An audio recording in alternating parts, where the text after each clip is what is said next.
गाय चुड़ैल वर्सेस भूतिया कुत्ता। सोनगढ़ में एक गाय थी। वह गाय सबकी बहुत ही ज्यादा मदद किया करती थी, इसलिए सभी गांव वाले भी उस गाय की बहुत देखभाल किया करते थे।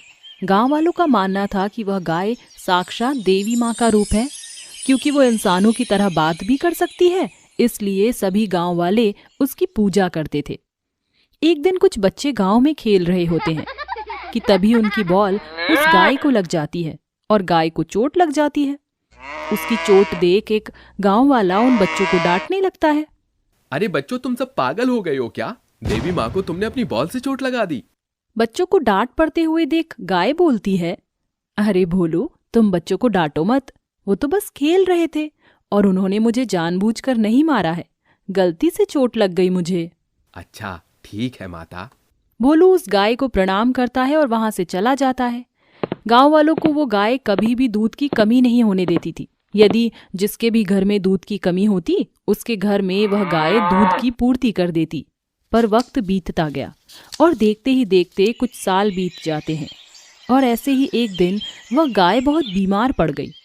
उसका बहुत ही इलाज करवाया, लेकिन वह ठीक नहीं हुई और उसकी मृत्यु हो गई। उसकी मौत का दुख सभी गांव वालों को था।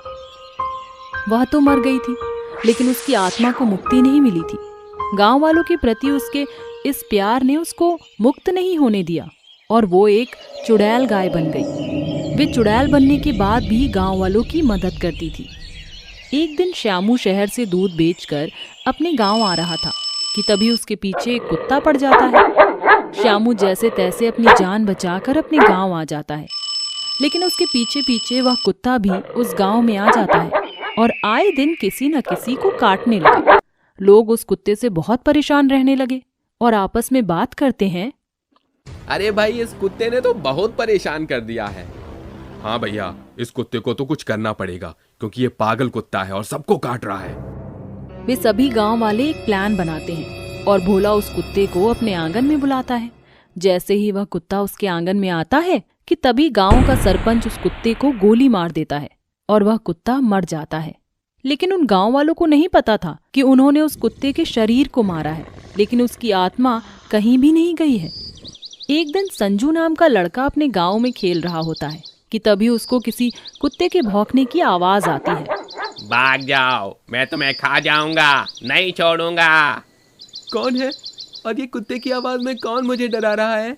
संजू बोल ही रहा होता है कि इतने में बहुत तेज हवाएं चलने लगी और अचानक से उसके सामने एक कुत्ता आ गया। उसकी भयंकर आंखें, चेहरे पर चोट के निशान और पेट में गोली लगी हुई थी। यह देखकर संजू बहुत डर गया। वह वहां से भागने लगा, लेकिन वह भागने में कामयाब नहीं हो सका और उस कुत्ते ने उसको बहुत बेरहमी से मार दिया। अगले दिन उसकी लाश सरपंच के दरवाजे पर मिली।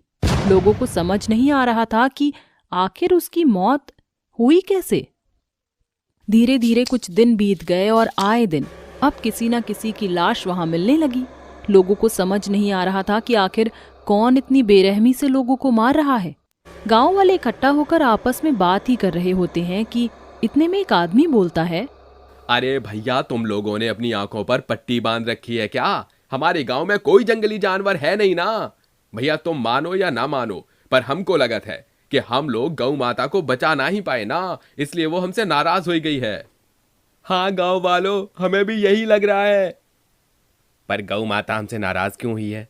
हमने तो उनकी इतनी सेवा करी है, और अगर हम उनकी जान नहीं बचा पाए तो हमारी क्या गलती है? गांव वाले बात कर ही रहे होते हैं कि यह सब कुछ चुड़ैल गाय सुन रही थी और यह सुनकर गाय सोचती है, इन लोगों को गलतफहमी हो रही है, मैं तो इनकी मदद कर रही हूँ, लेकिन मैं इन गांव वालों को कैसे समझाऊं कि इस गांव में जितनी मौतें हो रही हैं वो मेरी वजह से नहीं, बल्कि वो भूतिया कुत्ता मार रहा है। मुझे उस कुत्ते का असली चेहरा सबके सामने लाना ही पड़ेगा। हे भगवान, मुझे शक्ति दो ताकि मैं उस भूतिया कुत्ते से सबको बचा सकूं। चुड़ैल गाय की यह बात सुनते ही वहां पर भूतिया कुत्ता आता है और उससे बोलता है, तू मेरा असली चेहरा कभी भी किसी के सामने नहीं ला पाएगी। इन लोगों ने मुझे कुत्ते की ही मौत मारी है, अब इस गांव में से कोई भी नहीं बचेगा। तुम अपने मकसद में कभी भी कामयाब नहीं हो पाओगे और ये मौत का गंदा खेल खेलना बंद करो। मैं तुम्हारा चेहरा सबके सामने लाऊंगी, ये मेरा वादा है तुमसे। कुत्ते और गाय की बहस सभी गांव वाले सुन रहे होते हैं कि तभी गाय को भगवान की तरफ से वरदान मिलता है और वो गाय सभी को दिखने लगती है। गाय को देखकर सभी गांव वाले चुड़ैल के सामने हाथ जोड़कर खड़े हो जाते हैं। तब वह गाय सबको बोलती है, मेरे सभी गांव वालों, इस गांव में जो भी मौतें हो रही हैं उसके पीछे मैं नहीं बल्कि वो पागल कुत्ता है जिसको तुम सबने मार दिया था। उसके इतना कहते ही वह भूतिया कुत्ता सबके सामने आ जाता है और सबको बोलता है, मैं एक कुत्ता था, तुम लोग मुझे डॉक्टर को भी दिखा सकते थे, लेकिन तुम लोगों ने ऐसा नहीं किया और मुझे कुत्ते की ही मौत मरने दिया। मारने के बाद तुमने मुझे यहीं फेंक दिया, मेरा अंतिम संस्कार भी नहीं किया और मैं अपनी मौत का बदला लूंगा। मैं किसी को भी नहीं छोड़ूंगा। मेरे गांव वालों, मैं उस कुत्ते को संभालती हूँ, तुम इसके शरीर को ढूंढ के इसका अंतिम संस्कार कर दो। उसके इतना कहते ही सभी गांव वाले कुत्ते के शव को ढूंढने लगते हैं। वहीं दूसरी तरफ भूतिया गाय और चुड़ैल में खूब लड़ाई होने लगती है और काफी देर तक भूतिया गाय और चुड़ैल के झगड़े के बाद अब गाय उससे लड़ते लड़ते कमजोर पड़ रही थी। कुत्ता अपने मुंह से आग निकाल रहा था, लेकिन फिर भी गाय ने हार नहीं मानी। आखिरकार गांव वालों को उसका मृत शरीर मिल ही गया और सभी गांव वालों ने उसका अंतिम संस्कार कर दिया। वहीं दूसरी तरफ कुत्ते के शरीर के जलने के साथ साथ कुत्ते को मुक्ति मिल गई और अब सब चुड़ैल गाय के सामने हाथ जोड़कर खड़े हो गए। ये देख वह उनसे बोलती है, आप सभी का बहुत बहुत धन्यवाद। आप सबने मेरी बातों पर विश्वास किया और भरोसा किया। माता, आपने हमें बचाया है। हम आपकी पूजा यूं ही करते रहेंगे जैसे करते थे। मुझे अब जाना होगा, मेरा समय पूरा हो गया। इतना कहकर वो सबको अलविदा कहती है। और एक बार की बात है जब रात के समय 3 चुड़ैल एक पीपल के पेड़ पर बैठी हुई आपस में बात कर रही होती हैं। कई दिन हो गए, कोई शिकार ही नहीं हाथ लग रहा। अरे कहाँ से लगेगा, पूरे गांव में हमारा खौफ जो है। तुम दोनों को शिकार के अलावा और कुछ भी सूझता है? अरे कभी गांव की भलाई के बारे में भी सोच लिया करो। दोनों चुड़ैल हंसने लगती हैं और कहती हैं, अरे भला इसे कोई समझाए, एक चुड़ैल होकर हम भलाई कैसे कर सकती हैं? क्या तुम भूल गई जब हम तीनों ने उस बूढ़ी औरत को कार एक्सीडेंट के दौरान बचाया था? उसी दौरान हमारी मृत्यु हो गई थी, जिसके बाद हम चुड़ैल बन गई। लेकिन गांव वालों ने हम अनाथ लड़कियों के शरीर को जलाया भी नहीं था, जिसकी वजह से हमारी आत्मा अभी भी भटक रही है। वो तो हमारी किस्मत थी जो हमारे साथ हुआ। अगर आज हम उस बूढ़ी औरत को नहीं बचाते तो बेचारी बूढ़ी औरत मर जाती। अरे अरे बस करो, मैं तो जा रही हूँ अपना शिकार ढूंढने। मुझे बहुत जोरों की भूख लगी है। पहली चुड़ैल हवा में उड़कर जाने लगती है, बाकी की दोनों चुड़ैल उसके पीछे उड़ती हुई चली जाती हैं। तभी उन्हें जंगल में एक झोपड़ी दिखाई देती है जिसके अंदर लाइट चल रही होती है। वो तीनों उसके बाहर जाकर रुकती हैं। मुझे तो यहाँ इंसान की खुशबू आ रही है, लगता है अंदर कोई ना कोई जरूर है। वो तीनों अंदर जाती हैं तो उन्हें वहां एक बुजुर्ग आदमी खाट पर लेटा हुआ दिखाई देता है।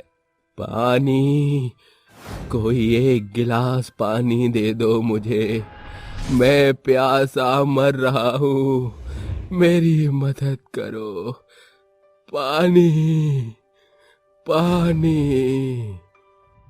अरे ये बेचारे बाबा पानी के लिए तड़प रहे हैं। हाँ हाँ रुको जरा, मैं इन्हें पानी देकर आती हूँ। अरे तुम दोनों पागल हो क्या? हम तीनों चुड़ैल हैं। हम तो इस आदमी को यहाँ खाने के लिए आए थे और तुम हो किसे पानी देने जा रही हो? हम इतनी भी बुरी नहीं है कि किसी को तड़पते हुए ऐसे देखें। ये कहकर वो दोनों चुड़ैल अपना रूप बदल देती हैं और इंसानी रूप में आ जाती हैं और बूढ़े आदमी को एक गिलास पानी देती हैं। ये सब देख पहली चुड़ैल भी अपना इंसानी रूप धारण कर लेती है। बाबा, अगर आपको किसी चीज की जरूरत हो तो आप मुझे बता सकते हो। बेटी, मैं बहुत कमजोर हो चुका हूँ। अब मुझसे खुद के लिए खाना नहीं बनाया जाता। क्या तुम मेरे लिए खाना बना दोगी? हाँ हाँ, क्यों नहीं, हम तीनों बहनें मिलकर आपके लिए खाना बना देंगी। तीनों चुड़ैल मिलकर बुजुर्ग आदमी के लिए खाना बनाने लगती हैं, लेकिन उस बुजुर्ग आदमी को ये नहीं मालूम होता कि वो तीनों चुड़ैल हैं। वो बुजुर्ग आदमी उन तीनों को इंसान समझ लेता है। कुछ दिन तक वो तीनों चुड़ैल बुजुर्ग आदमी की अच्छे से सेवा करती हैं।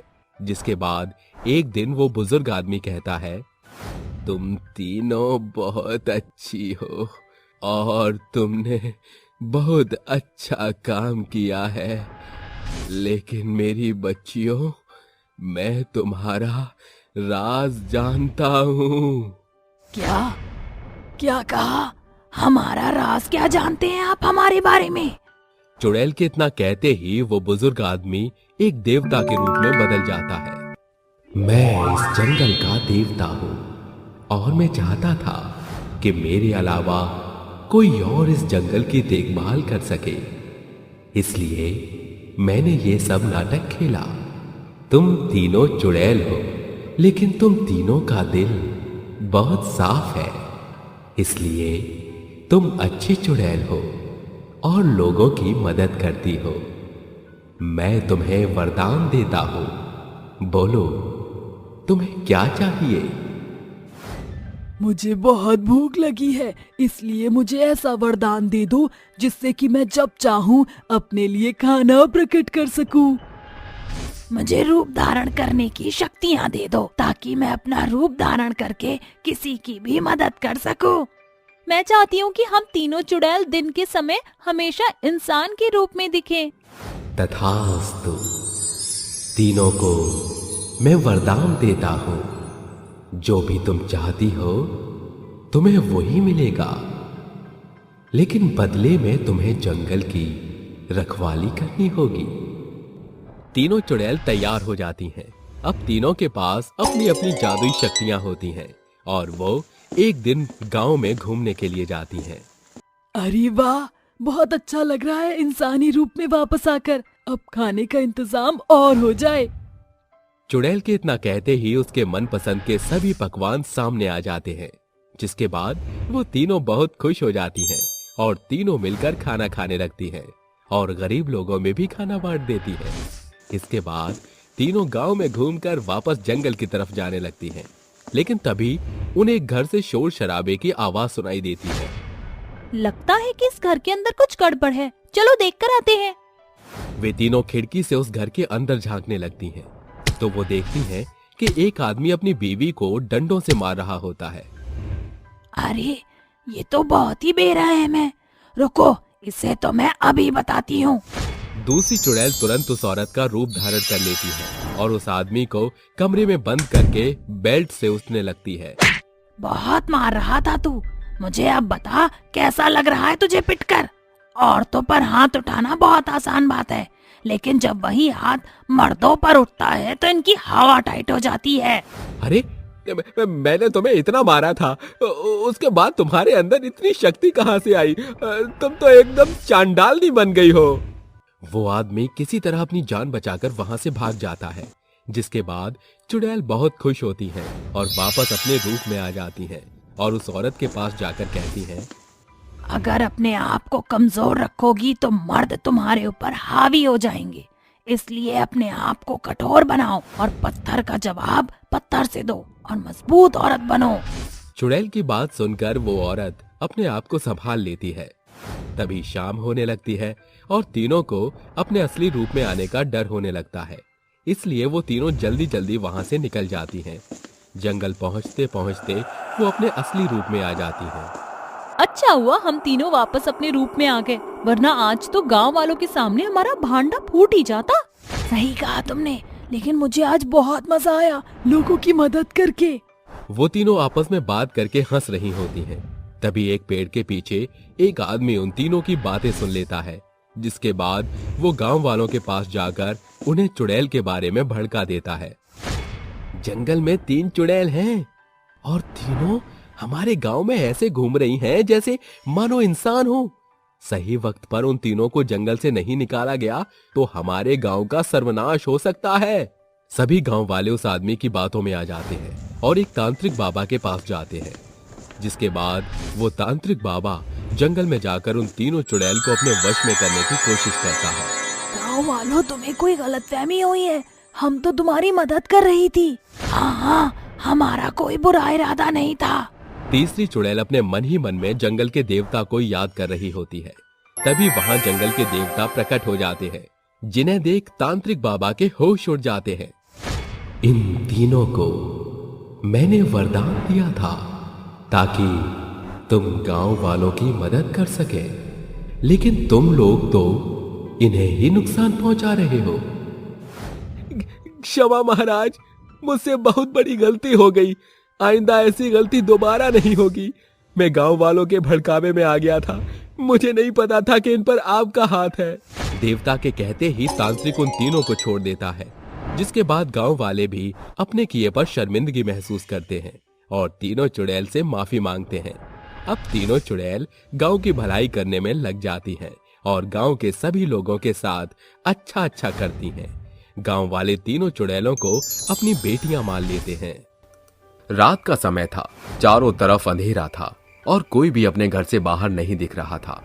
रात के 12 बज रहे थे। जोर जोर से आंधी चल रही थी। गांव के किसी भी कोने में एक भी गांव का आदमी दिखाई नहीं दे रहा था। वहीं दूसरी तरफ गांव के बीचों बीच कुछ तांत्रिक बाबा मंत्र का जाप कर रहे थे। तभी वहां पर एक चुड़ैल और एक भूत प्रकट होता है। छोड़ दो, हमें जाने दो। अभी हमारा मकसद पूरा नहीं हुआ है। अभी तो हम एक एक करके हमारे सभी दुश्मनों को खत्म कर देंगे। जीते जी तो तुमने हमें एक नहीं होने दिया।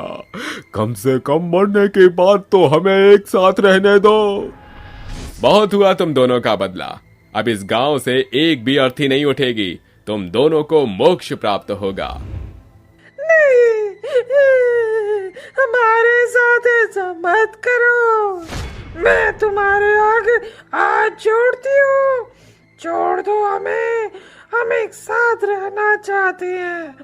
अब हम किसी को नहीं मारेंगे और ना किसी गांव वाले को परेशान करेंगे। देख चुड़ैल, तेरी प्रेम कहानी का कोई अंत नहीं है। जब तक तुम्हें मोक्ष नहीं मिलेगा तब तक तुम ऐसे ही भटकती रहोगी। ये कहानी गायत्री और समीर की है, जो काशीपुर नाम के एक छोटे से गांव में रहा करते थे। वो दोनों प्रेमी थे और एक दूसरे से बहुत प्यार किया करते थे। लेकिन गायत्री एक हिंदू थी और समीर एक मुस्लिम लड़का था। वो उससे बहुत प्यार किया करती थी। एक दिन गायत्री समीर से कहती है, समीर, मैं तुमसे बहुत प्यार करती हूँ। तुम्हारे बिना मैं एक पल भी नहीं रह सकती। तुम मुझे भगा के ले चलो।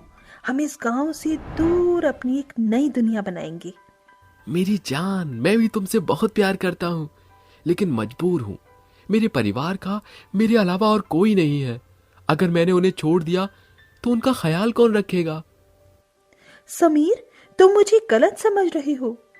गायत्री, मैंने तुम्हें कभी भी गलत नहीं समझा। तुम चिंता मत करो, मैं अपने अब्बू से तुम्हारे लिए बात कर लूंगा। लेकिन गायत्री, तुम्हारे पिता इस गांव के मुखिया हैं। अगर उन्हें हमारे प्यार के बारे में पता चला तो वो हमें नहीं छोड़ेंगे। उन दोनों को एक साथ बात करते हुए मुखिया का खबरी जगन उन्हें सुन लेता है, जिसके बाद वो कुछ पैसों के लिए मुखिया को उनकी सारी बात बताने चला जाता है। मालिक, ऐसी खबर लाया हूं कि आपके होश उड़ जाएंगे, लेकिन इस खबर के पैसे थोड़े ज्यादा लगेंगे। तो ये बात है, कछु पैसे ज्यादा लगेंगे। ही ले 500 रुपया। अब कैंची की तरह अपनी जुबान को खोल दे। 500 का नोट देखकर जगन के मुंह में पानी आ जाता है, जिसके बाद वो मुखिया को बताता है, मालिक, आपकी बिटिया गायत्री एक मुस्लिम लड़के से प्यार करती है। आप तो उसे जानते ही होंगे ना। वो है ना हमारे गांव में एक अब्दुल नाम का टेलर। समीर उसी का तो लड़का है जिससे आपकी बिटिया प्यार करती है और आपकी इज्जत सरेआम गांव में उछाल रही है। क्या कहा? हमारी बिटिया मुस्लिम लड़के के साथ? वो 2 कौड़ी के आदमी की इतनी हिम्मत कि वो हमारी बिटिया को अपने जाल में फंसावत है। ऐसा नहीं हो सकत। मैं ये कभी नहीं होने दूंगा। तभी गायत्री घर पर आती है। उसे देखकर मुखिया कहता है, बिटिया, आने में देरी कैसन हुई? तुहार मौसी का फोन आया था। पिताजी, हमारा तांगा खराब हो गया था, जिसकी वजह से हमें देर हो गई। अपनी बेटी के मुंह से झूठ सुनकर मुखिया आग बबूला हो जाता है और एक जोरदार थप्पड़ गायत्री के मुंह पर मारता है, जिसके बाद वो गायत्री का हाथ पकड़कर उसे उसके कमरे में बंद कर देता है। अरे ओ श्यामनाथ, तुरंत हमने गाड़ी निकालो। हम अभी के अभी उस हराम खोर के बच्चे को जिंदा जमीन के अंदर गाड़ दूंगा। मुखिया गुस्से से आग बबूला हो जाता है और वो तुरंत गाड़ी निकलवा कर सीधा समीर के घर पहुंचता है। समीर अपने माता पिता को गायत्री के बारे में बता ही रहा होता है कि तभी मुखिया उनके घर के सामने खड़ा होकर चिल्लाने लगता है, अरे ओ टेलर मास्टर, निकल बाहर। तुम्हारी इतनी औकात हो गई बे जो हमारी बिटिया पे नजर डाले हो। मालिक, हमारे बच्चे से गलती हो गई। छोड़ दो हमारे बच्चे को, हम इसे कहीं दूर ले जाएंगे। पिताजी, आपको इनसे क्षमा मांगने की कोई जरूरत नहीं है। आराम खोर के तेवर तो देखो, तुझे मैं अभी बताता हूँ। मुखिया गुस्से से अपनी बंदूक चलाकर समीर को मार देता है। एक मुस्लिम लड़के से मैं अपनी बिटिया का रिश्ता कभी न करूंगा। ये कहकर वो वहां से चला जाता है। जैसे ये खबर गायत्री को पता चलती है, वो किसी तरह घर से भागकर पहाड़ों पर पहुंच जाती है। समीर, जब तुम इस दुनिया में नहीं रहे तो मेरा इस दुनिया में रहने का कोई वजूद नहीं। मैं भी तुम्हारे पास आ रही हूँ। ये कहकर वो अपनी जान दे देती है, जिसके बाद उसकी आत्मा को शांति नहीं मिलती और वो एक चुड़ैल बन जाती है।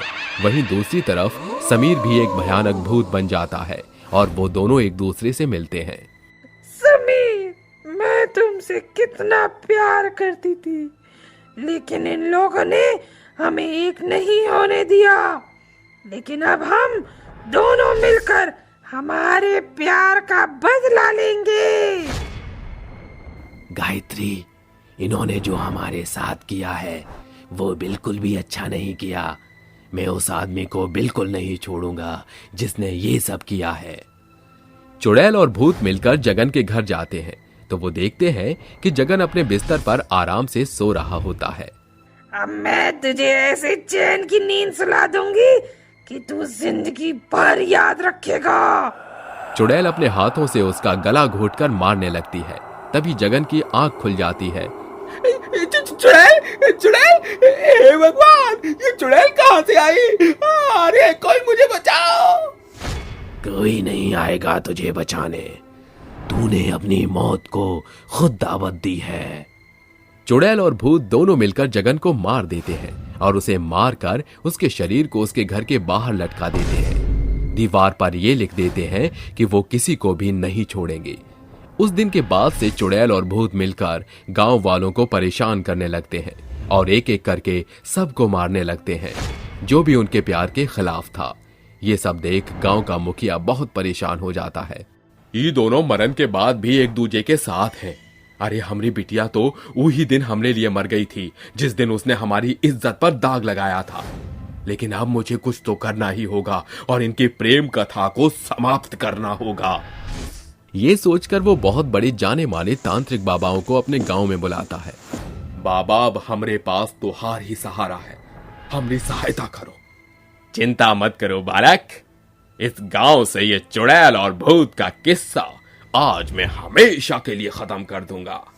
जैसे ही आधी रात होती है, तांत्रिक बाबा गांव के बीचों बीच कुछ मंत्र का जाप करने लगता है। तभी वहां पर एक चुड़ैल और एक भूत प्रकट होते हैं। तुझे क्या लगता है कि तू हमें अपनी बस में कर लेगा? अरे तू हमारा बाल भी बांका नहीं कर सकता। अरे ओ तांत्रिक बाबा, छोड़ दे हमें, जाने दे। हमारा प्यार अमर है और हम हमेशा अमर रहेंगे। तू हमारा कुछ नहीं बिगाड़ पाएगा। आज तुम्हारा आखिरी दिन है, जितना चाहो मिल लो एक दूसरे से। तांत्रिक बाबा की बात सुनकर भूत और चुड़ैल दोनों जोरों से हंसने लगते हैं। तभी वो तांत्रिक भूत को अपने काबू में करता है और एक पेड़ के सहारे उसको फांसी दे देता है। जिसके बाद तांत्रिक एक मंत्र पढ़ता है और भूत की आत्मा वहां से गायब हो जाती है। वहीं दूसरी तरफ एक तांत्रिक बाबा चुड़ैल को पेड़ से बांध देते हैं और एक मंत्र पढ़कर उसको जला देते हैं। जैसे ही चुड़ैल जल जाती है, उसकी आत्मा को शांति मिल जाती है। बेचारे दोनों प्रेमी न तो जीते जी मिल पाते हैं और न मरने के बाद। चुड़ैल की प्रेम कथा उस दिन हमेशा हमेशा के लिए अधूरी रह जाती है।